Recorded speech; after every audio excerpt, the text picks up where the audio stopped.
I'm Teresa Woodard with your headlines from North Texas. Two families have now filed separate lawsuits against a daycare in Frisco. Jobin Paniker shows us the video at the center of controversy. These videos are part of a 2024 state investigation into Kids Are Kids of Lawler Farm, a daycare in Frisco. These cases are all about a systematic failure at the daycare.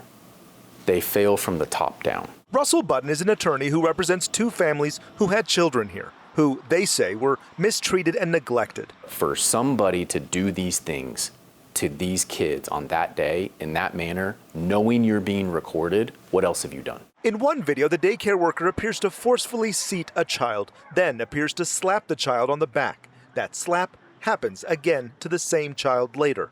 Pulling, yanking, belittling children. I mean, it's alarming. We are protecting the identities of the children and also of the adults. The workers have not been charged with the crime. We've reached out to Frisco police to confirm. We asked Russell if that hurts the civil case. No. Our case is independent of the criminal cases. While we wish that there would have been something done here, they didn't. We checked the compliance reports by Texas Health and Human Services. It identified more than 30 citations. Most were minor, but a few were for corporal punishment, abuse, and neglect. WFAA reached out to the daycare. They told us the two daycare workers no longer work there, haven't for a while. They couldn't comment any further because of litigation. Russell tells us the daycare attempted to delete these videos. He says it was a manager who gave them to the state. WFAA could not independently confirm this. That courageous person allowed all of this to come to light. And that's how the investigation started. The firm filed two civil suits, one in March and one just last week. Two families wanting accountability. In North Texas, I'm Jobin Paniker. A one-year-old child is hospitalized in Tarrant County after gaining access to what firefighters think is sulfuric acid inside a home. Kevin Reese reports from the scene near Everman as investigators work to determine how this hazmat situation unfolded. It looked like most hazardous materials incidents, workers in protective suits to guard against any dangerous exposure. But then firefighters told us the victim was a 15-month-old child inside this trailer home near Everman, severely burned. Why was it there? By a bottle of sulfuric acid. Just from the optics, it does look like it was just a terrible tragedy. Friday, the Everman fire chief told us the child is in the burn unit at Parkland Hospital with severe chemical burns to her abdomen and legs. Just a horrible occurrence of a small child getting into something that they shouldn't have, that likely shouldn't have been where it was found. An Everman firefighter who first pulled the child from the home was also treated for inhalation of chemical fumes and then released. Today I met the mom of that little girl at their trailer home here near Everman, and she says what happened here on Thursday night was simply an accident, that her 15-month-old got into a cabinet under the kitchen sink and tipped over a bottle that the mom says she didn't even know was there.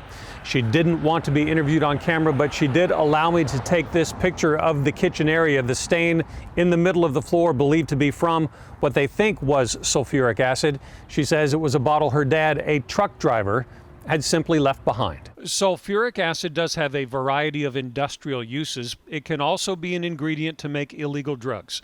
Nothing else suspicious was found here, but Tarrant County narcotics detectives also responded to the incident. We were puzzled on why there would be a bottle of raw sulfuric acid literally in the middle of a home. We are told the bottle was labeled sulfuric acid. Samples are being tested to confirm that it is the chemical that injured the child. Tarrant County Sheriff's investigators will determine what charges, if any, would come next. Near Everman, I'm Kevin Reese. A top search trend in Texas this weekend was because of a social media post that went viral claiming tattoos will soon become illegal, but it's completely false.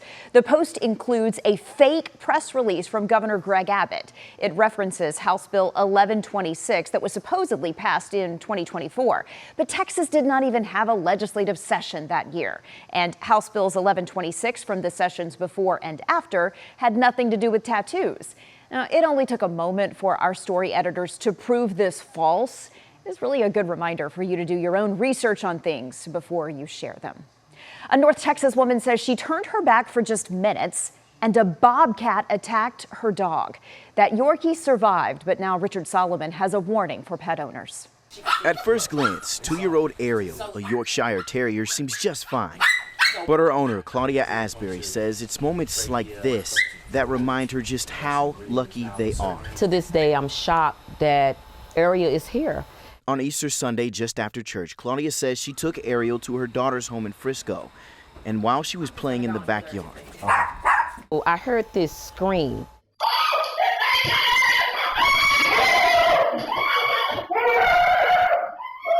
I saw a bobcat attacking her, like sticking his teeth into her.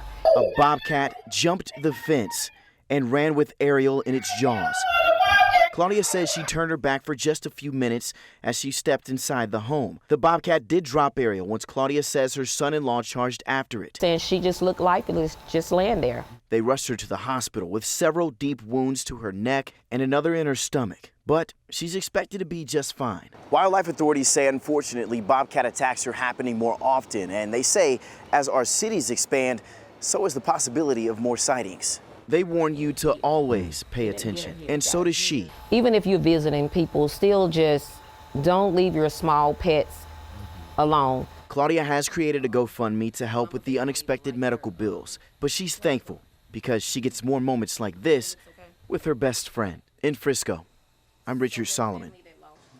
A recent hailstorm damaged thousands of cars at a Dallas auction site, and the owner is now facing more than $3 million in repairs. Here's Mitty Hicks with the scope of damage and what every driver should know. Hail damage can be costly for anyone, but when you have thousands of cars, repair costs quickly add up. Right now, we're still trying to get our hands around it, but about $3 million. That's how much in hail damages John Clay Wolf has tallied so far to his vehicles with GiveMeTheVin.com. There were 17,000 cars at the Mannheim Dallas Auto Auction that all got hit. He says all of this damage is from the hailstorm about 2 weeks ago. Our average cost to car at Give Me the VIN is $40,000. I didn't have any $1 million cars get hit, but I did have some cars over $500,000 get hit. And while most people aren't responsible for thousands of cars like John, everyone is impacted by weather. It already has been. We've had several tornadoes, several hailstorms. Yes, very busy. A busy storm season is why Ron cautions drivers to check their insurance policies and make sure hail damage is covered. But even with proper insurance, repairs are taking longer. The more cars that are damaged, the less availability there are to fix those vehicles. You know, there's only so many paintless dent repair companies out there in the Metroplex. As for John, he's in good spirits because he's seen much worse. I've been through a lot of crazy stuff. This isn't going to kill me at all. In Dallas, I'm Mitty Hicks. Those are your headlines from North Texas.